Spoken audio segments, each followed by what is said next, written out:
paz do Senhor Jesus Cristo. Quem vos fala aqui é o pastor Edson Ramos. Glorificado seja o Senhor por mais um dia.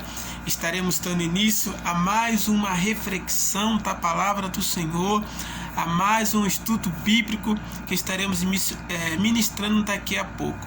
Primeiramente eu quero agradecer aos irmãos que têm nos acompanhado, que têm se inscrito em nosso canal, que têm recebido a palavra de Deus. Quero pedir também aos que não estão inscritos que se inscrevam. E aqui nesse canal nós ministramos estudos bíblicos, ministramos a palavra de Deus na sabedoria e na graça do Senhor Jesus Cristo. Amém? Vamos orar ao Senhor para darmos início a mais um estudo bíblico em nome de Jesus. Senhor Jesus Cristo, estamos em Tua presença em nome de Jesus. Te pedimos, Pai, a Tua sabedoria, a Tua graça, a Tua unção para ministrarmos a Tua palavra. Deus, a Tua palavra diz, Pai, lá na Epístola de Tiago, capítulo 1, versículo 5. Aquele que não tem a sabedoria, peça, porque Ele vos dará. Então nos dê a Tua sabedoria e a Tua graça para ministrarmos a Tua palavra em nome de Jesus. Amém. Irmãos, eu vou estar ministrando aqui hoje sobre o estudo bíblico, a história de Jeremias. Estaremos ministrando aqui a história de Jeremias, a sua vida, a sua família, o fundo histórico, a época política, a situação financeira, o seu chamado, a provisão de Jeremias, que deixou de ser um grande sumo sacerdote para ser um profeta.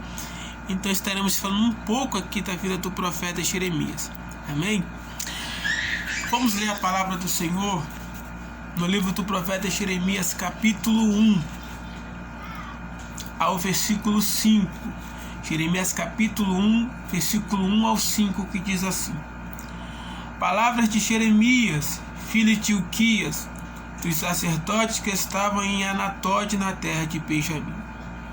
A ele veio a palavra do Senhor nos dias de Josias, filho de Amon, rei de Judá, no 13º ano do seu reinado.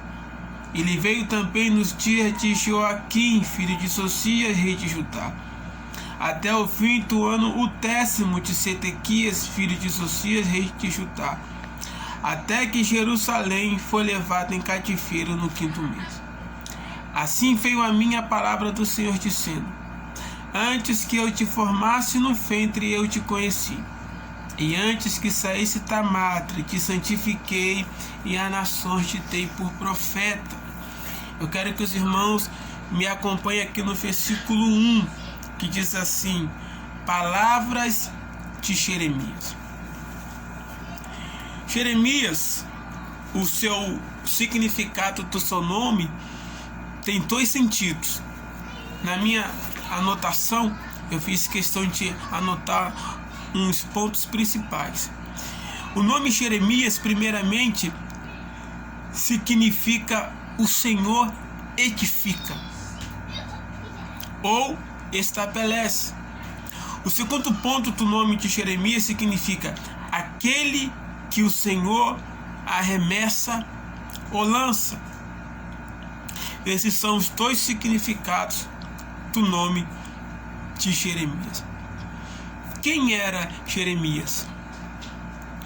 Jeremias foi um homem escolhido por Deus para um grande propósito em sua época.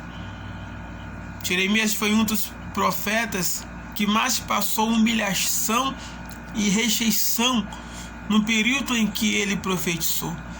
Ele não foi um profeta de sucesso, não foi um profeta aclamado pelo povo, mas pelo contrário, Jeremias era um profeta odiado pelo povo. Jeremias era um profeta que não tinha credibilidade. As suas mensagens não eram bem vistas pelo povo, não eram bem aceitas pelo povo, porque as mensagens do profeta Jeremias não traziam massagem no ego, não traziam peca, receba, Deus é contigo, vai dar tudo certo, Vai na fé. Não era essa mensagem que nós vemos hoje por Facebook, Instagram, palavras motivacionais. Nós estamos em pleno uma crise.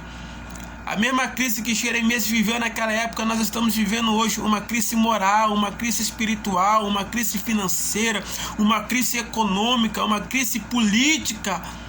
Jeremias também viveu. Mas ao contrário de nós, do século 21, Jeremias tinha uma palavra de Deus em sua boca. Jeremias, ele nasceu no ano aproximadamente 647 a.C. e foi levantado por Deus para profetizar no ano 627.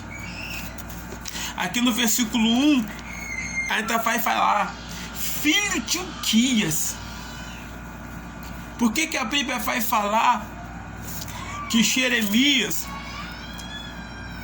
era filho de Uquias? Eu fiz aqui algumas anotações. Jeremias, filho de Uquias. A família de Uquias era fiel a Deus no reinado do rei pagão chamado Manassés. A família de Jeremias era uma família sacerdotal. Eles eram da tribo de Levi. E Uquias serviu ao Senhor no período de um rei que reinou por muito tempo sobre a nação de Israel e foi um dos mais perversos reis da época, chamado Manassés. Manassés morreu quando Jeremias tinha cerca de 10 anos de idade. Jeremias, ele vai nascer em um período conturbado da nação de Israel e vai profetizar em tempos difíceis. Para você ter noção do reinado de Manassés, a história vai falar que Manassés reinou por 60 anos. E foi esse Manassés que partiu o profeta Isaías no meio. Ele mandou amarrar o profeta Jeremias com as pernas para cima, as mãos atadas para baixo, e foi colocado uma serra entre as pernas do profeta Isaías. De cada lado da serra havia um carrasco. E Manassés ordenou que o profeta Isaías fosse serrado de cabeça para baixo, no meio das pernas. Cortou o profeta ao meio. É incrível de você acreditar em uma história dessa. É chocante. Esse era Manassés. Então Uquias, ele era fiel ao Senhor. Vinha de uma família de sacerdotes, de homens e mulheres de Deus. Eu quero falar um pouco aqui sobre a descendência de Uquias. De quem que ele era descendente? E Uquias era descendente do sacerdote Eli. Aquele Eli, lá de 1 Samuel, capítulo 1, capítulo 2, capítulo 3, que olha para Ana e não consegue ter o discernimento de que Ana está orando. Fala que Ana estava embriagada. E Ana diz, olha, eu não sou mulher de Belial, mas eu sou serva de Deus. E Uquias era descendente do sacerdote Eli. Eli era um sumo sacerdote que morava em Silo. E os filhos de Eli, chamados Ofni e Finéias, pecaram contra Deus. Então se levantou um profeta e amaldiçoou a casa de Eli. Logo após, Ofni e Finéias morreram na batalha contra os filisteus. E segundo a tradição judaica, quem os matou foi o gigante Golias. A nação estava em guerra contra os filisteus. Ofni e Finéias estavam lá e foram mortos pelo gigante Golias. Aquele mesmo gigante Golias que o rei Davi, posteriormente, mais à frente, mata, corta a cabeça e vence. Eli, sabendo da morte dos filhos, caiu para trás com susto, quebrou o pescoço e morreu por ser obeso. A tradição judaica vai falar que ele toma um susto com a morte dos seus filhos, sentado em uma cadeira, ele cai para trás, e por ele ser gordo demais, que um sumo sacerdote não podia ser obeso.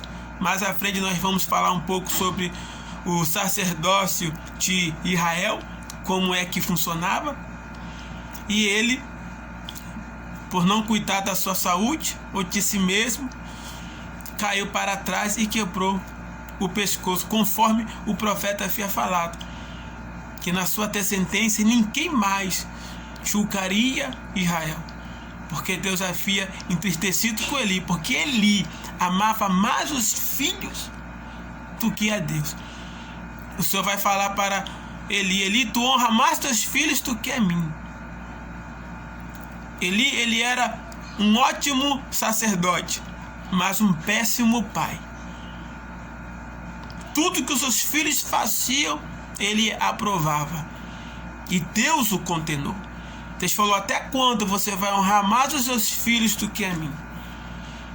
Até quando você vai deixar os seus filhos fazer o que eles querem? Você não vai advertir, você não vai repreender, você não vai chamar atenção, você não vai corrigir, porque eles estão brincando na minha casa, eles estão tocando no que é meu.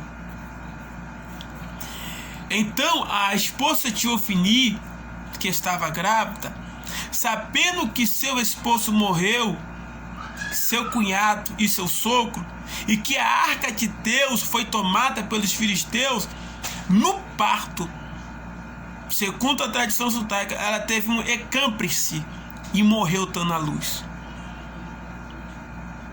Mas aí nasce um menino que recebe o nome de Icapô, a qual significa foi-se a glória do Deus de Israel em hebraico.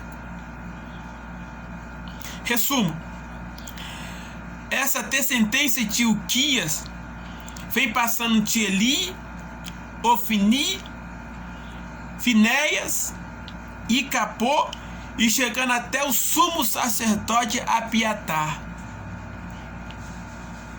Abiatar, ele foi um sacerdote que ele teve um grande problema com o rei Salomão, e Salomão teve que interpor ele, colocar ele para fora de Jerusalém, teve que banir Abiatar. Por quê? Porque quando o irmão de Salomão, chamado Adonias, se proclamou rei, Davi ainda não estava morto, Davi ainda não tinha passado o reinado para Adonias, mas Adonias se proclamou rei. Abiatar apoiou Adonias e foi contra o reinado de Salomão. E quando Salomão se tornou rei, a primeira coisa que Salomão fez foi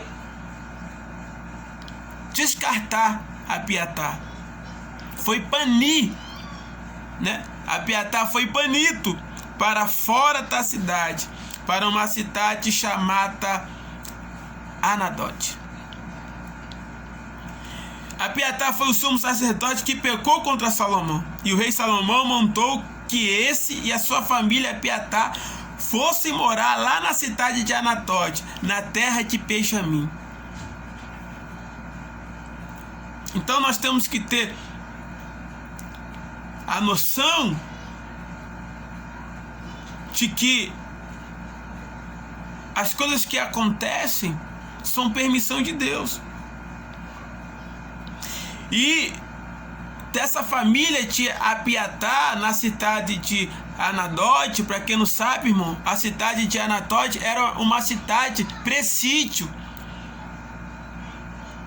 Ali havia bandidos, havia pessoas que conspiravam contra o rei, então todos eram mandados para lá. Essa cidade ficava a 5 quilômetros de Jerusalém. Era uma cidade presídio, era uma cidade que só os banidos ficavam lá. E aí nesse período vai nascer quem? Nasce Uquias. E posteriormente nasceu Jeremias. Mesmo tipagem de maldição, a família e os descendentes de Jeremias, Deus o chamou. Eu fazendo esse estudo minucioso sobre a vida de Abiatar, que foi pai de Ilquias, que foi avô de Jeremias, eu fiquei um pouco assustado. Falei, meu Deus, como é que esse homem, Ilquias, conseguiu servir a Deus na cidade de Anatote, sendo um lugar amaldiçoado?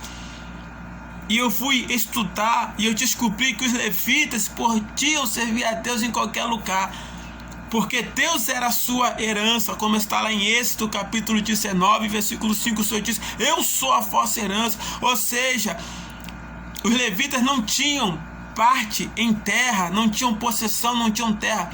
Eles ficavam espalhados pela nação de Israel, eles podiam servir em qualquer lugar. É por isso que todas as tribos de Israel tinham um representante da tribo de Levi.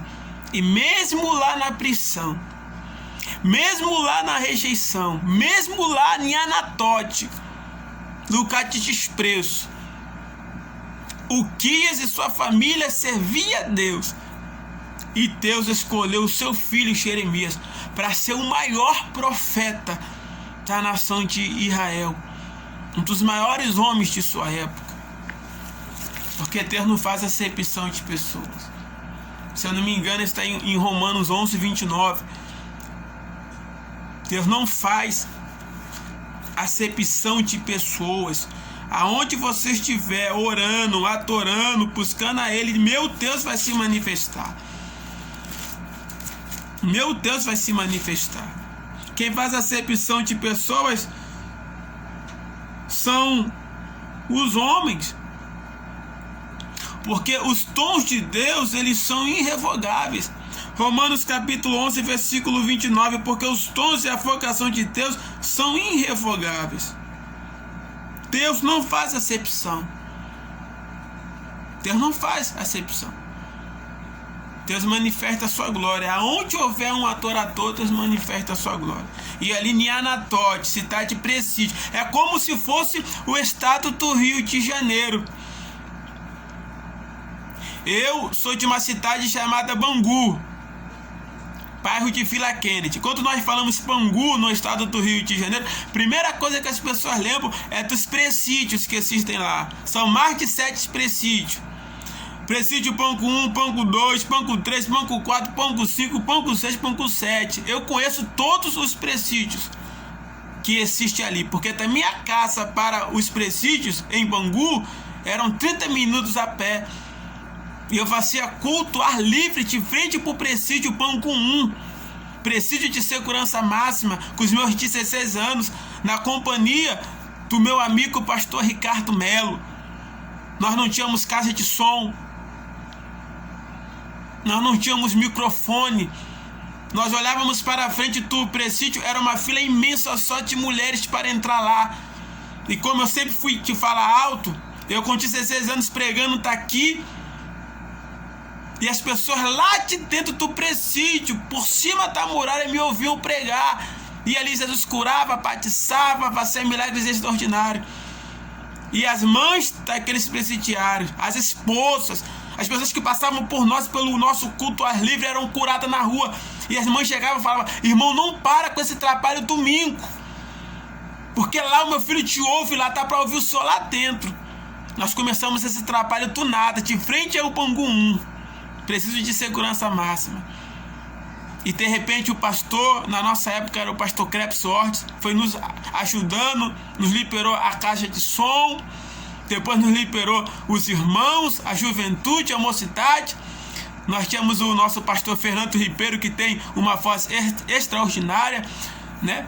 O Fernando Ribeiro fazia parte da Corpo da Fuzileiro Naval, e quando ele cantava de frente ao presídio Pancum, estrontava tudo, que ele tem um vozeirão até hoje, com Greca, ali no estado do Rio de Janeiro, na Assembleia de Deus. Então Deus começou a levantar pessoas para nos ajudar. Então quando você faz algo para Deus, Deus vai achar você. Como Jeremias foi achado na cidade de Anatote, lugar de prestígio. Lugar que ele foi, a sua família foi ali amaldiçoada, porque a família de Jeremias era uma família amaldiçoada. Mas foi ali que Deus tinha um propósito na família de Uquias, através do profeta, que passou a ser o profeta Jeremias. Na minha anotação, eu coloquei aqui, ó, por isso que Jeremias nasceu e se criou em Anatote. Ele nasceu e foi criado ali. O ambiente não diz quem você é, e muito menos o que você vai ser. Pelo contrário, você pode ser uma bênção em qualquer ambiente ou situação, se Deus tiver um propósito na sua vida. Versículo 2. E nós sabemos também que, como Jeremias ele veio de uma família sacerdotal, o seu futuro ofício seria ser sacerdote e sumo sacerdote, como ainda está no versículo 1. Mas posteriormente Deus vai chamar Jeremias.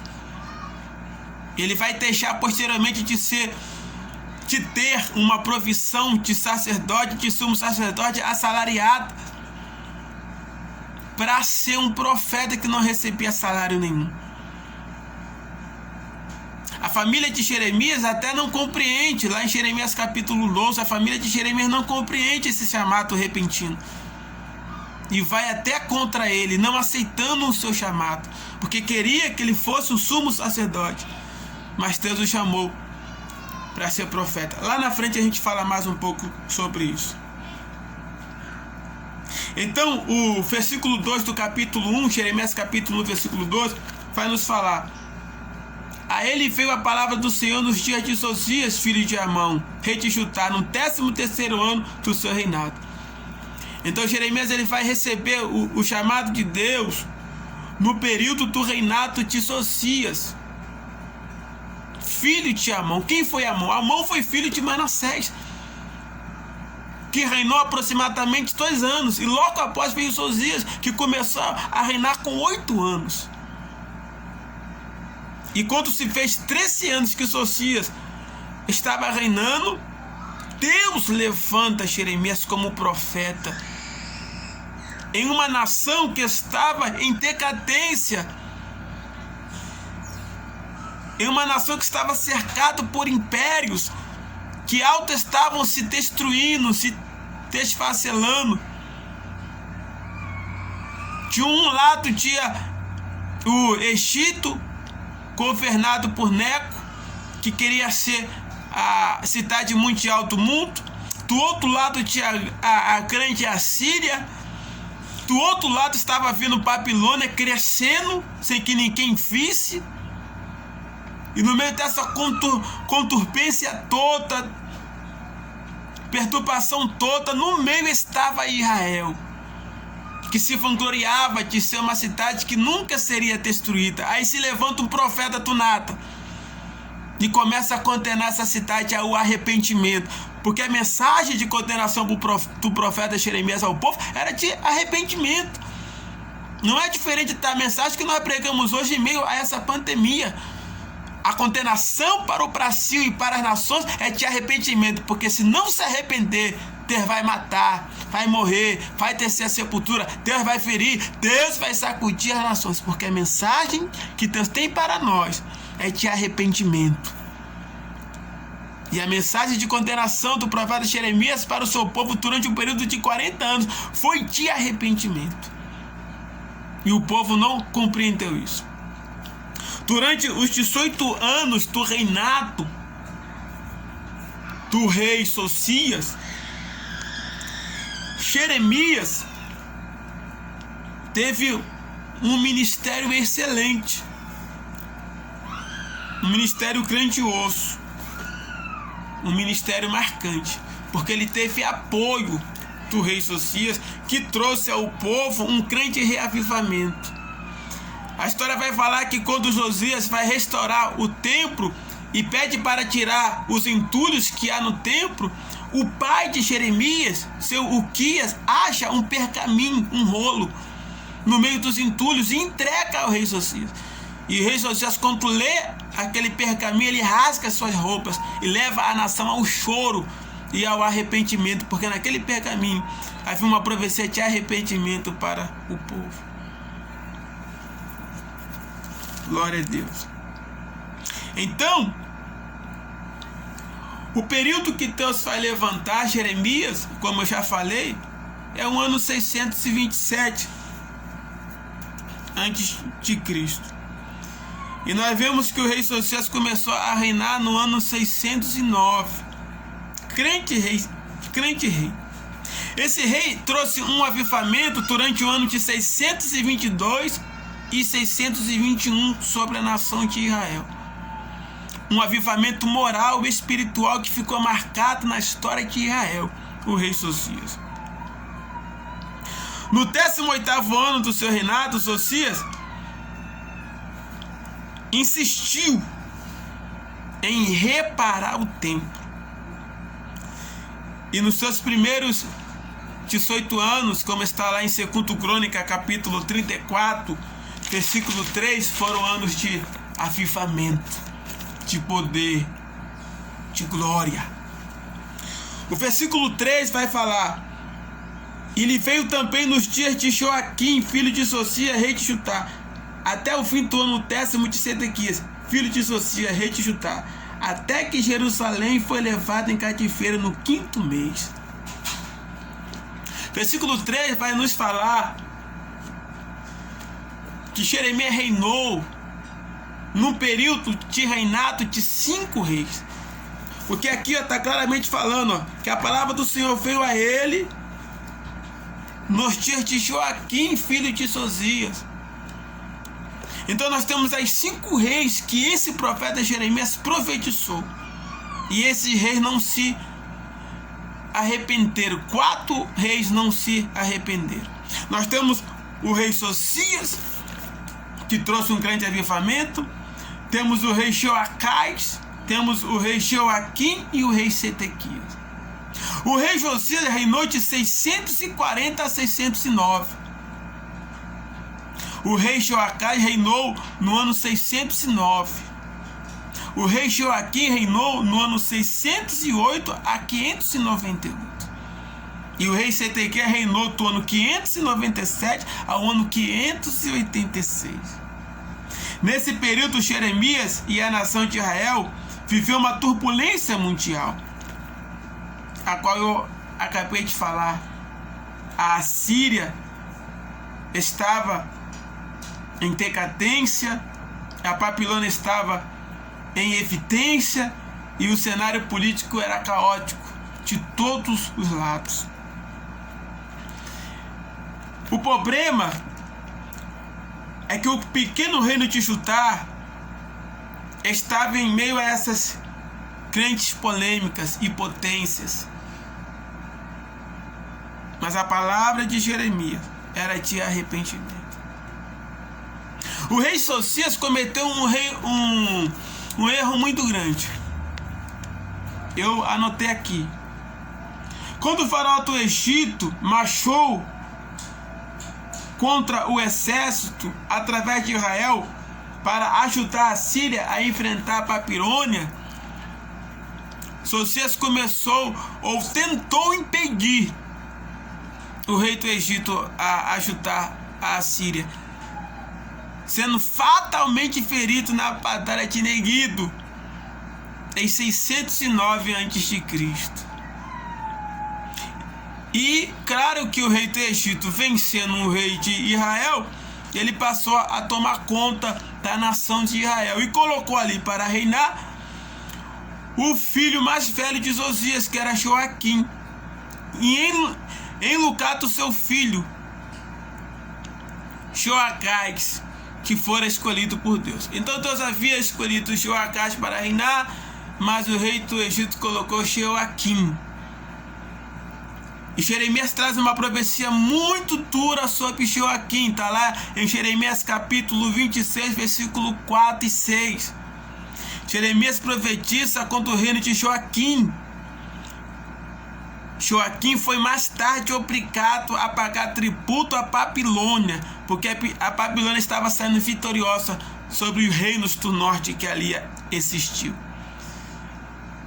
E esse rei tentou se levantar contra os profetas de Deus, contra os homens de Deus, mas não teve sucesso. Depois que Jeremias e outros profetas anunciaram a verdade de Deus sobre a nação, o rei Joaquim se levantou contra o profeta Urias e mandou matar Urias. A tradição judaica vai falar que Urias ainda fugiu para o Egito. E o rei Joaquim mandou buscar Urias lá no Egito. Trouxe perante ele e mandou matar, porque Urias havia profetizado que ele seria escravo do rei da Babilônia. Então nós vemos homens que tiveram a oportunidade de glorificarem a Deus, de se renderem a Deus, mas não o fizeram, não quiseram. Em 598 a.C., Joaquim morreu e foi sucedido pelo seu filho de 18 anos, Joaquim, num espaço de 3 meses. Nesse período, o rei Nabucodonosor tomou Judá em 597 e colocou ali Sedequias para reinar e governar Judá. Só que durante 11 anos, Sedequias foi submisso ao rei da Babilônia. Porém, passou-se 11 anos, ele se rebelou contra Nabucodonosor. Nesse período, o profeta Ezequiel profetiza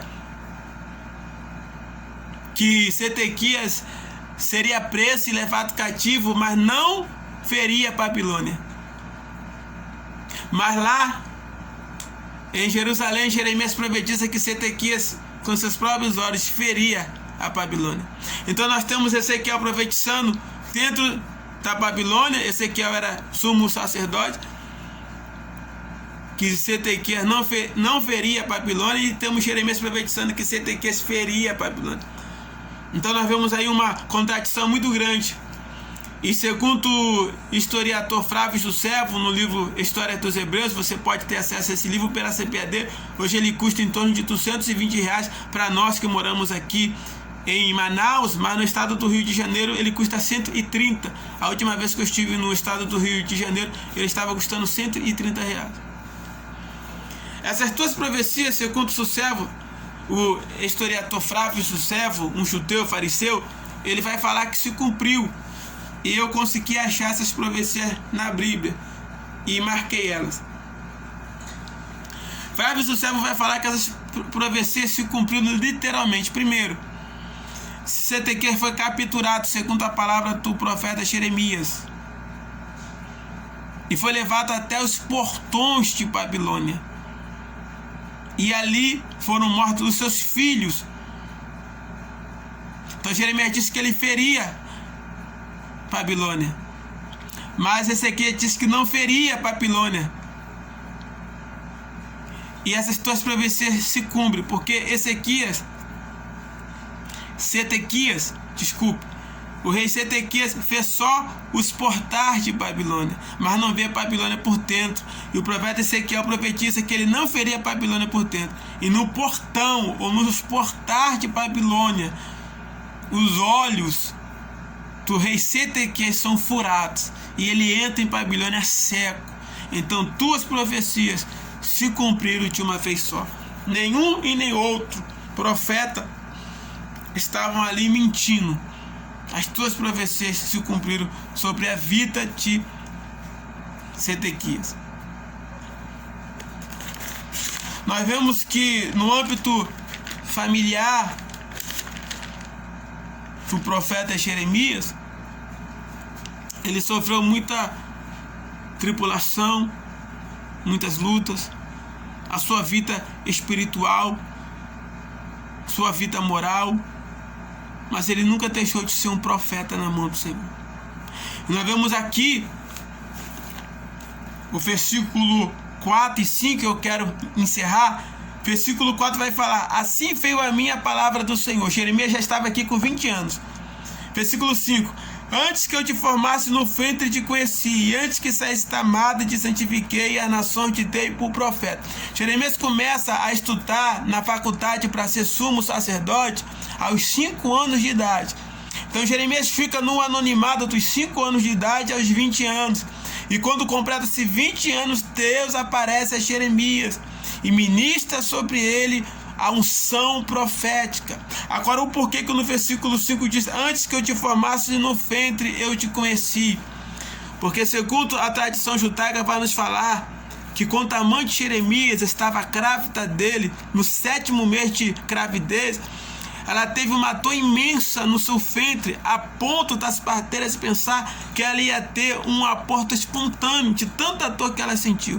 E as parteiras que ali estavam esperando apenas o aborto espontâneo, a criança morrer, a criança ser abortada, mas não foi o que aconteceu.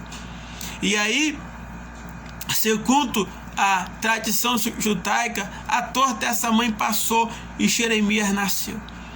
E aqui a Bíblia vai falar que antes que Jeremias se formasse no ventre, Deus já havia o conhecido. A tradição judaica confirma que quando a mãe de Jeremias tem aquela dor a ponto de pensar que iria perder o seu filho, era Deus visitando Jeremias no ventre e ungindo Jeremias para o chamado profético que Deus tinha na vida dele. Jeremias foi visitado por Deus no ventre, porque a Bíblia diz: eu te conheci, fala de intimidade. E também vai falar no versículo 5: eu te santifiquei, ou seja, te separei à parte. Então no ventre, Deus visitou Jeremias. Aquilo que era para ser um parto, um aborto espontâneo, com dores imensas, era Deus visitando. Às vezes o que Deus tem para nós vai nos gerar dor, vai nos gerar desespero, mas é Deus nos visitando, é Deus indo ao nosso encontro. E desde já eu quero agradecer aos irmãos que estão conosco, que assistiram um pouco da história de Jeremias, a sua vida, a sua família e o seu ministério. Que Deus em Cristo vos abençoe. Até o nosso próximo estudo. Fique na paz de Senhor Jesus Cristo. Pastor Edson Ramos. Amém.